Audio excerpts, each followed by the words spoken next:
Mes premières sorties à la chasse étaient à la Gelinotte huppée, plus communément appelée la perdrix. C'est comme un retour aux sources ou une très bonne façon d'initier quelqu'un à la chasse. Donc, si vous pensez perdrix, pensez sail pour vos besoins et conseils. Donc, allons voir qui peut m'aider pour mes nombreuses questions. Une des techniques de chasse pour la perdrix, c'est de faire de la marche en forêt. C'est ce que je préconise également. Donc, au lever du soleil, je me promène dans les sentiers, puis je préconise des endroits boisés, donc un peu de conifères, un peu de feuillus. Pourquoi? Conifères pour la sécurité de la perdrix, donc elle se sent en sécurité, et puis les feuillus pour la bouffe.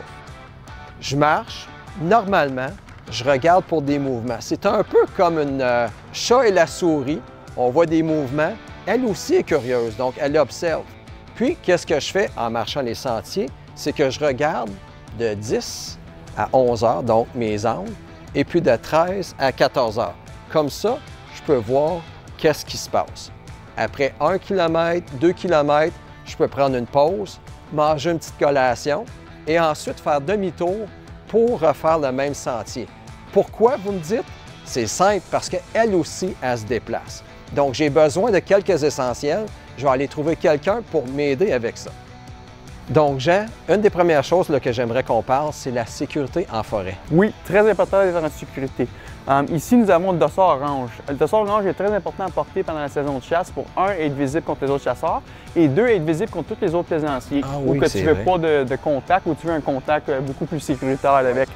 Ici, nous avons Cell Sail qui a beaucoup de poches pour mettre toutes tes cartouches, ton téléphone, les choses que tu veux. Mais tout, ce qui est le fun avec celle-là, c'est qu'il y a la petite place en arrière pour mettre toutes tes perdrix. Ah, ben oui, la pochette en arrière. Fait que voilà. Je marche, je récolte ma perdrix, je mets ça en arrière. Puis... Il y a des épaules pour te protéger les épaules ou juste avoir un peu plus de confort là, avec.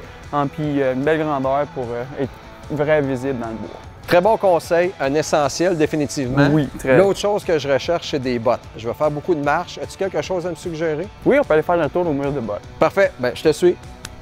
Donc, Jean, tu voulais me montrer une botte qui est vraiment le spécifique pour la chasse à la Gelinotte huppée. Oui, fait qu'ici, nous avons une botte de la marque Lowa. Un excellent support à la cheville. Ça va faire que tu peux marcher de longue durée puis sans avoir un mal de pied à la fin de la journée. Bon point. 2, extrêmement confortable. 3, c'est fait avec la marque Gore-Tex. Pas la marque, mais la genre de technologie qui donne une imperméabilité à ta botte. Fait que tu es capable d'être un peu plus dans le bois, un peu plus les temps en trempe. Puis 4, c'est excellent de versatilité. Tu peux chasser des montagnes, tu peux faire un peu de bois, tu peux faire du temps un peu plus trempe, tu peux faire juste du terrain ordinaire, tu peux faire un peu de tout avec une botte comme ça. OK, bien parfait. On a parlé de sécurité. On a parlé aussi pour les bottes. Oui. Donc, contrairement à la chasse au gros gibier, par exemple, la chasse à la perdrix, j'ai pas besoin de beaucoup de matériel.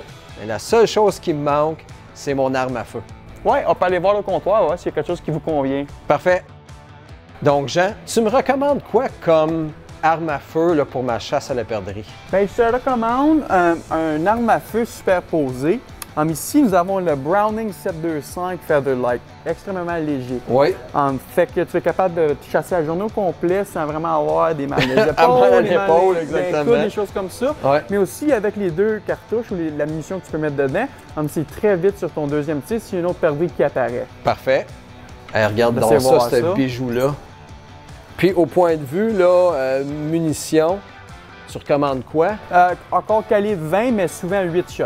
Comme un 8, OK, parfait. Ça va être vraiment ton meilleur munition. Pour sa portée de tir. Exactement, ouais. Puis je veux pas être trop dur sur la viande non plus. Il faut garder le plus de viande possible. Exactement. Jean, un gros merci d'avoir répondu à mes questions.